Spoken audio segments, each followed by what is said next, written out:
Bonjour à tous, c'est Edjohan. Aujourd'hui, on se retrouve pour parler du match PSG-Dijon qui s'est conclu par une victoire du PSG 4 buts à 0. Donc, dans ce match, ce fut les premiers buts de Moise Kean qui a mis un doublé et aussi le retour en forme de Neymar qui a fait vraiment un match exceptionnel. On a vraiment retrouvé le Neymar qu'on connaît, voilà, qui est capable de dribbler et faire des passes magnifiques. Éliminer ses adversaires, voilà, c'était un super match de Neymar. Donc déjà, on va commencer par les deux buts de Kean. Donc voilà, donc il a mis ses deux premiers buts. Donc le premier but était pas forcément évident à mettre, le deuxième était plus facile à mettre, mais bon, il les a quand même mis. Voilà, le deuxième but, c'est Neymar qui part du milieu de terrain, qui dribble un adversaire, et après qui continue jusqu'au devant le but, et puis il fait une passe décisive à Moise Kean qui a plus qu'à mettre le but dans le but vide.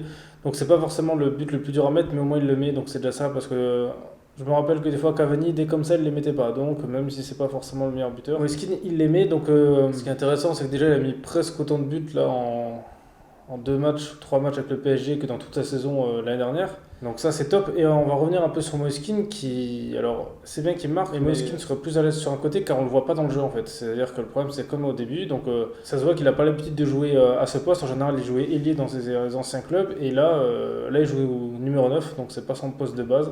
Donc là le problème en fait, donc c'est pas vraiment lui le problème, c'est pour moi Leonardo qui avait pas besoin de le recruter parce que car il y avait sûrement un autre joueur que lui, comme en tant que numéro 9. Voilà, je pense pas que c'était le seul joueur italien qui était attaquant ou qui avait pas, parce que justement, c'est ça qui est dommage, c'est qu'il manque un vrai numéro 9, parce que à cause de ça, malheureusement, ce sera faible contre les grosses équipes. Ça, si Icardi se blesse, et ben, malheureusement, il n'y aura rien. Donc, ça, c'est un vrai problème. Au moins qu'ils remettent Mbappé en numéro 9 à la place, mais je trouve ça quand même dommage de ne pas avoir recruté un vrai numéro 9 parce que Moise Kean, voilà, qui est plus un ailier, et ben, il joue pas vraiment à sa place. Et à cause de ça, c'est pour ça qu'il ne sert pas dans le jeu. Quoi. Dans le jeu, il a pas vraiment, il sait pas trop quoi faire. Ça se voit au niveau déplacement, il est pas bon. Ben là, c'est la faute de Leonardo qui aurait pas dû le recruter, voilà, qui aurait dû prendre un vrai numéro 9 car lui, on va dire, c'est plus un. Même s'il joue numéro 9 mais c'est plus un suppléant d'un ailier, quoi. Et Paris en avait déjà assez, donc c'est un peu dommage de l'avoir recruté. Et ensuite Neymar, donc Neymar a vraiment fait un match de fou, il a fait deux passes décisives, voilà, il a dribblé, comment on le retrouve avant, voilà, il est venu redescendre chercher les ballons, voilà, en fait ça se voit vraiment, là on a retrouvé vraiment le grand joueur qu'il est, voilà, donc ça c'est bien qu'il ait pu se remettre en forme face à Dijon, donc même si c'est une petite équipe, au moins ça va le redonner en confiance pour les prochains matchs. On va dire le de retour, voilà, il a peut-être une petite baisse de régime, mais là il a vraiment fait du grand Neymar, voilà, c'était lui le meilleur joueur sur le terrain, même s'il n'a pas marqué, pour moi, c'est vrai que c'est lui qui est vraiment indispensable à l'équipe parce que c'est lui qui organise l'équipe, qui l'a construit. Et je pense que s'il n'avait pas été là, le match aurait été totalement différent. Et c'est pour ça que à choisir entre, si on devait regarder entre Mbappé et Neymar, moi je garderais Neymar parce que moi, lui, il est capable d'organiser l'équipe alors que Mbappé, non. Donc dommage qu'il n'a pas marqué parce que ça, il a eu des tirs qui sont passés pas loin. Il a il a eu un duel face au gardien qu'il a peut-être pris 3 à l'Algère. Il a été beaucoup touché aussi, donc ça comme d'habitude, voilà, il a subi beaucoup de fautes. Mais c'était cool de revoir des dribbles comme lui parce que ça fait partie des rares joueurs qui savent dribbler comme lui, même ses contrôles et tout était parfait. Ouais, il n'a pas fait de faute dans le match, il était vraiment un match au top. Donc espérons que ça le relance dans sa saison parisienne et qu'il continue comme ça. Que s'il continue comme ça, je pense que Paris peut aller très loin car il peut faire gagner beaucoup de matchs. Ensuite, un autre dribbleur là, qui s'est bien un peu montré, c'est Rafinha. Donc c'est bien qu'au milieu de terrain, il a dribblé.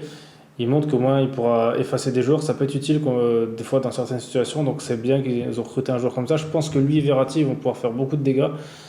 Parce que c'est vraiment deux joueurs qui savent éliminer au milieu. Et je pense que là, Paris peuvent passer dans une autre dimension au milieu.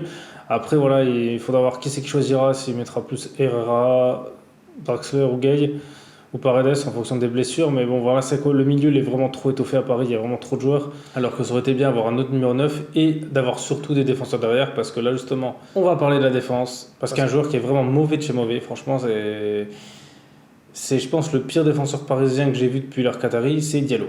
Voilà, Diallo, alors, déjà en Ligue des Champions contre Manchester, c'est lui qui provoque le penalty. Toutes les actions dijonnaises, c'est à cause de lui.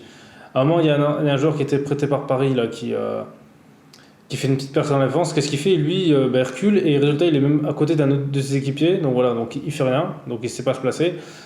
Ensuite, il perd beaucoup de ballons. Voilà, il y a 2-3 ballons que j'ai vu qu'il a perdu près de la surface, pas loin de la surface, quoi. Et c'est le seul qui fait ça de Paris. Voilà, il perd des ballons.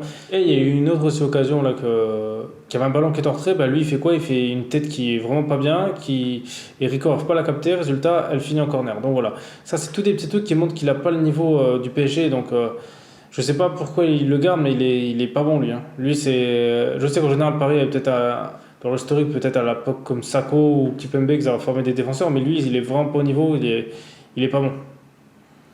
Il fait beaucoup trop d'erreurs dans chaque match. Et alors, je veux bien, des fois, par exemple, pas être au niveau sur certaines choses, mais là, faire des erreurs, c'est quand même beaucoup.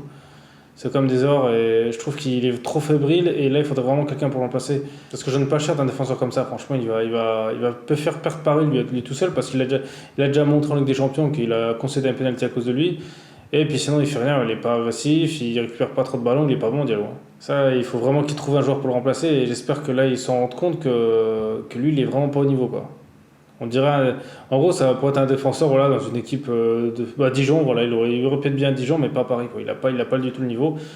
Là, je pense que c'est une erreur de casting. Là. Pour l'instant, en tout cas, ce que j'ai vu de lui, pour l'instant, il n'y a aucun match où il était bon, où justement un match il a été propre et il n'a pas fait d'erreur. Là, heureusement que Dijon ne sont pas réalistes. Parce que sinon, il y aurait eu, je pense, un ou deux buts à cause de lui. Maintenant, on parlait de Mbappé. Donc Mbappé qui est rentré, qui a mis 2 buts, voilà, en grande partie contre Neymar. Donc c'est bien, comme ça au moins il continue dans sa série de buts et puis ça le met en confiance. Donc ça, c'est une bonne chose pour le PSG. Aussi Neymar aussi, qui a été capitaine pour la première fois qu'il apparaît. Donc ça aussi, c'est peut-être un symbole fort. Peut-être qu'ils veulent le garder pour le long terme. Parce que voilà, c'est Marquinhos qui l'a donné. Mais je trouve que c'est quand même important d'être capitaine dans un club. C'est quand même un symbole fort. Il aurait pu le donner à quelqu'un d'autre. Mais voilà, donc c'est bien qu'il le donnait à Neymar. Au moins...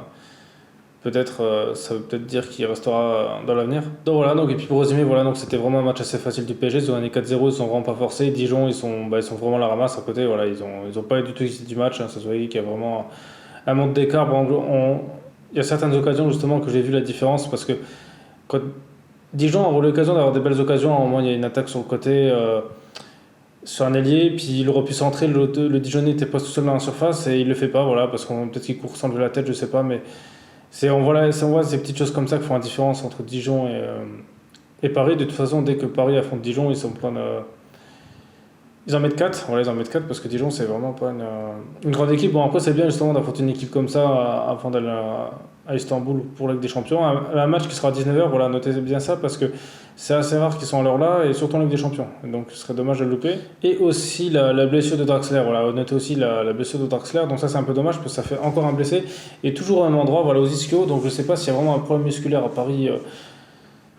À cet endroit, mais il faudrait peut-être qu'ils surveillent parce que tous les joueurs se blessent, là ça commence à craindre, même si c'est qu'il y a beaucoup de blessés dans beaucoup de clubs, mais là il faudrait peut-être que les préparateurs physiques fassent un peu plus attention à leurs joueurs, ou je sais pas, parce que ça commence vraiment à craindre, là encore un blessé, donc si ça continue, ça va être bientôt que les jeunes qui vont jouer. Donc, voilà. Et puis à vous, voilà, dites-moi dans les commentaires ce que vous avez pensé de ce match, si vous pensez qu'il y a des choses que vous n'êtes pas d'accord avec ce que j'ai dit, il y a des choses que vous avez été impressionné, des choses que vous avez été déçus.